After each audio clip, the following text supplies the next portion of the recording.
It started as just another quiet morning. The call came in. Possible suicide at an apartment complex. We arrived to find her body impaled on a metal fence below the 6th floor balcony. She had jumped, but not far enough to clear the barrier. The sight was gruesome, limbs twisted unnaturally, eyes frozen in a wide, lifeless stare. Blood ran down the spikes and pooled on the concrete. What worsened it wasn't the gore, it was what came after. A neighbour identified her and told us her husband was still asleep upstairs. We had to knock. He answered in a robe, groggy and confused, unaware that the love of his life had departed just below. We told him gently as you can when shattering someone's world. He collapsed. He didn't scream, he just crumpled to the floor like his legs gave up. Silent, choking sobs followed. Forensics arrived soon after, confirming no foul play. Just a clean, tragic leap from despair. I've seen murders, brutal ones. A Navy veteran assaulted his ex-girlfriend with a knife before taking his own life. He left a literal trail of blood. But this was different. There's something about witnessing the exact moment someone's soul breaks, when they realize the person they love most chose to leave the world behind. That morning didn't end with sirens or violence. It ended with a man kneeling in his hallway, whispering her name into the silence, as if maybe she'd answer one last time. She never did. This was in San Jose, California. I worked at a car dealership, and a lady came in to look at a truck. She was going to pay cash. She was wearing expensive jewelry, but acted very strange. The whole time I was trying to figure out if she was on drugs. I ultimately decided I wasn't comfortable going on a test drive with her. We were close to closing anyway. There was just something off. So I closed up shop and watched as she wandered through the car lot, looking at cars. The next day, I see her mugshot on TV. She had bludgeoned to death an older lady with a hammer in the lady's home and robbed her. She committed this crime the night before visiting our dealership. So the jewelry she was wearing, purchasing her getaway car. I can't help but feel I got out of that situation with my life. So glad I trusted my gut on that one. I left my little hotel in Nairobi to go to the street market for some fruit. I was ruminating on a previous incident while gazing at the ground. I rounded a corner and saw this odd pinkish-grey chunk of brain. A truck stopped 8 to 10 meters in front of me, and a boy's body lay on the ground. The fact that only a couple of people were standing around showed that the event had been incredibly recent. The event had occurred just moments ago. People were amassing by the second. My Swahili is terrible. But the boy tripped in front of the truck's back tires, and it rolled over his head, spilling its contents on the street. When I was young and broke, I didn't have enough money to get home after work, and my truck ran out of gas on a busy freeway. It was near a high overpass, and I managed to coast my truck down the off-ramp and park near a gas station at the bottom. While I was on the phone calling a friend for help, I heard the screeching of tires. I turned to look, just as two cars going about 60 miles per hour collided head-on. There was a thunderous boom from the overpass where the cars hit, and one car flew high into the air, trailing debris, turned over mid-air and dropped straight down maybe 50 feet onto the road below the overpass. The car landed on its hood, and the top was completely crushed. I was still at the scene when the fire truck arrived. Firemen ran over to the car with the jaws of life, halted when they saw the car up close, then slowly walked back to their fire truck to get a tarp and threw the tarp over the car. They didn't even try to pry it open. I was sitting in the waiting room of a tire shop, waiting for my car to be done. The shop was located at the intersection of two very busy streets in the city, and it was pouring rain with low visibility. Heard tires screech, and a couple of minutes later, a man frantically ran into the shop and screamed at the front desk, "Call 911! Call them now!" and ran out of the building. He had hit a man who was jaywalking across the street and didn't see him until it was too late due to the rain. I saw the body lying in the middle of the intersection. The ambulance pulled up and 2 paramedics jumped out and immediately started giving him CPR. They tried for several minutes, giving compressions and rescue breaths, trying as hard as they could to get him to breathe again. After what felt like forever, they got up, went back to the ambulance, and got what looked like a giant sheet and draped it over the top of the body. I will never forget the sight of the lifeless body lying with a sheet over it in the rain, and the man who had hit him sitting on the curb, completely inconsolable and devastated about what he had just done. Even though I wasn't directly involved, watching this whole scene play out has stuck with me. Anything could happen at any time and change your life forever in an instant. I witnessed my 34-year-old brother-in-law die of cirrhosis last summer. He drank a liter of Fireball every single day for 8 months. By the end, he was emaciated. He was a deep dark yellow all over, and he had a belly like he was 9 months pregnant. The day he died, he was gasping and gurgling, with blood in his mouth and on his lips, and his eyes were rolled back. My sister and I stood by his bedside. By that time, he had been transferred to palliative care, hospice. No tubes or wires, no monitors, nothing. We stood there holding his hand, and then it all just stopped. We looked at each other like, did he just... No more gasping or gurgling, just silence. I'm glad he's at peace now, but the way he went was horrific.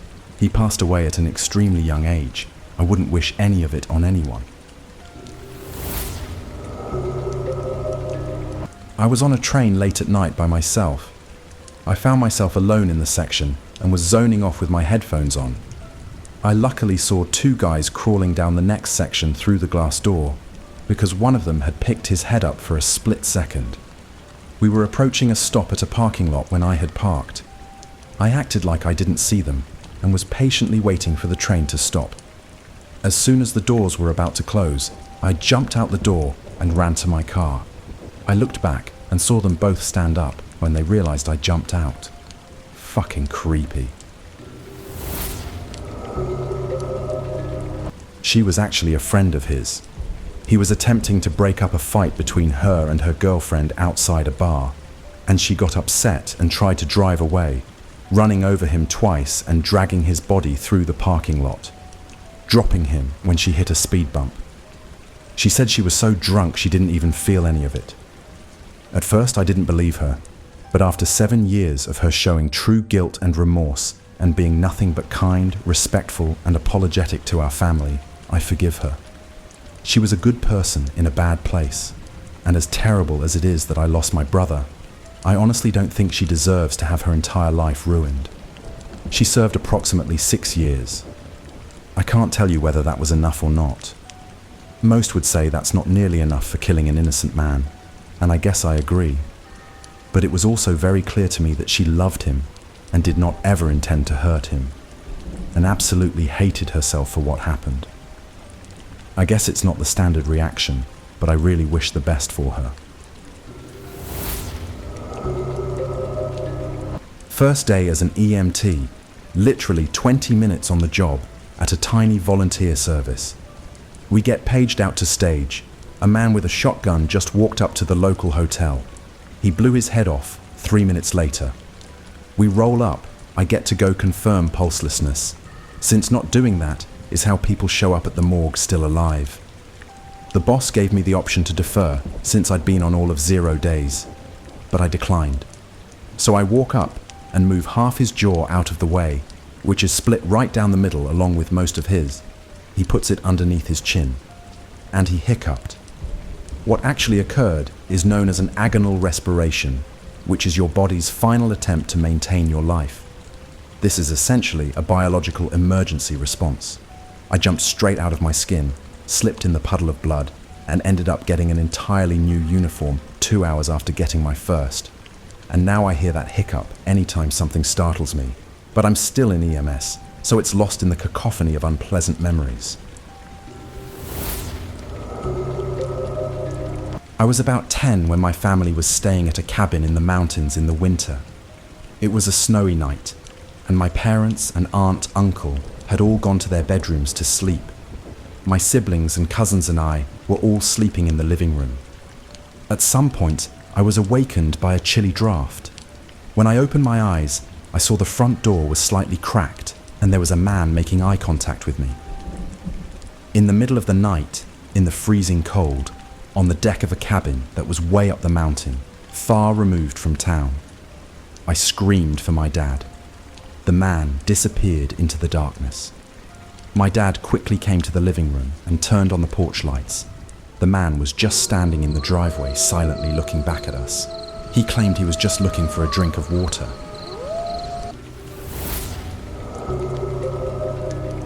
He died a couple of days before my 17th birthday, but I'm good. And honestly, I'm at peace with his death. He wasn't happy. He couldn't move like he used to after busting his ankle, and it took a real toll on him mentally. He liked to always be up and going and doing things. He was terribly upset about not ever being able to work again. He was a very up and going person from sunrise to sunset, a you're burning daylight kind of person. It drove him insane not being healthy.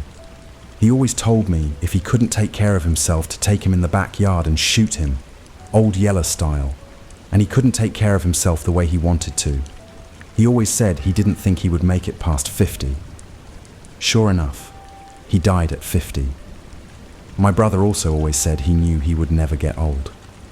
26 when he died. I think they both knew it would happen somehow.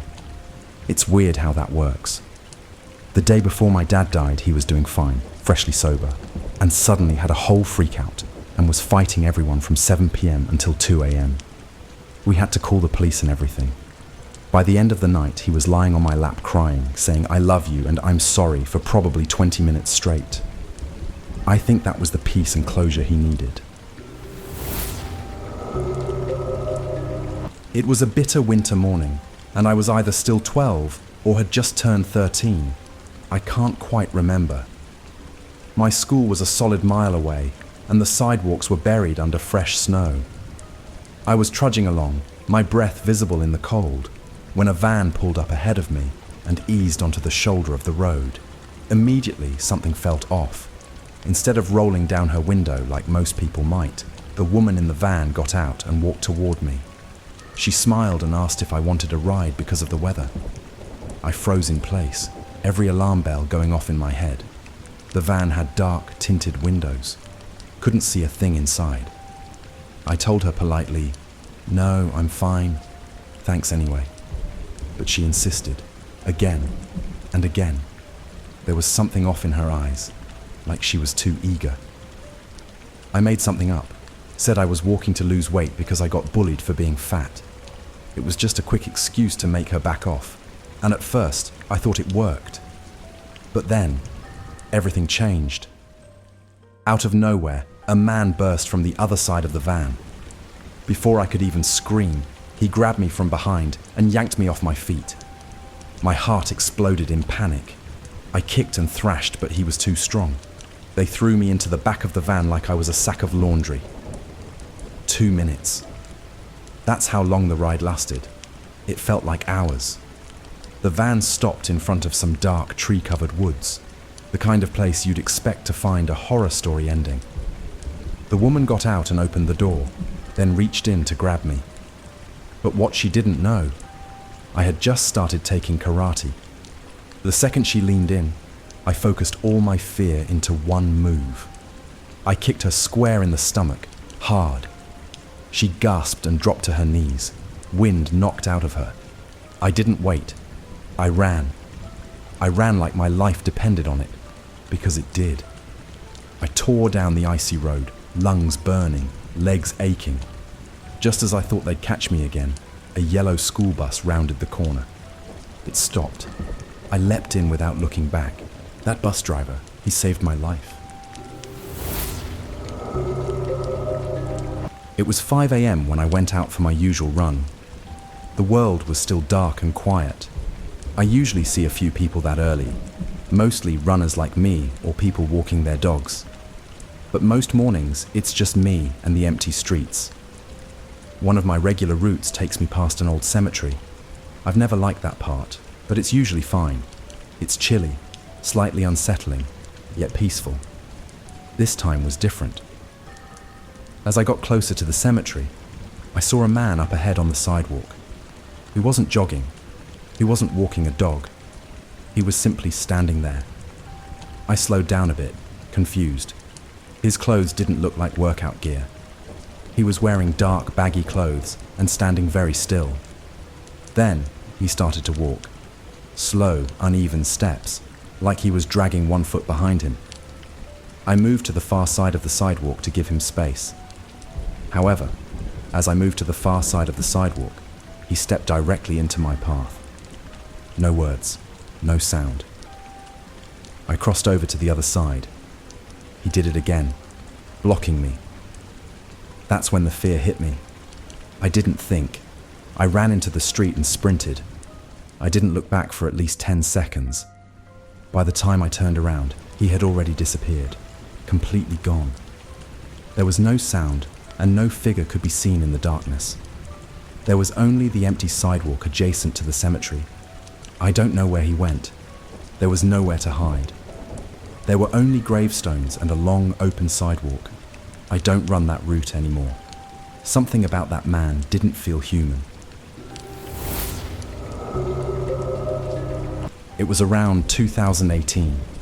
My fiancé and I were on a double date with 2 of his co-workers. We went to a local bowling alley.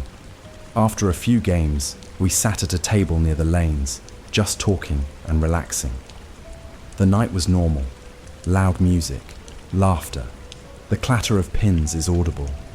Then something strange happened. I looked up and I saw my grandma. She was standing near the far lane, watching people bowl. She had the same slender build. She maintained the same white curls. She always wore the same clothes, down to the little blue sweater she never took off. My body went cold, then hot. My heart started pounding so fast I couldn't hear what anyone was saying. My grandma passed away in 2001. I was 6 years old. I couldn't look away. I stared at her, frozen.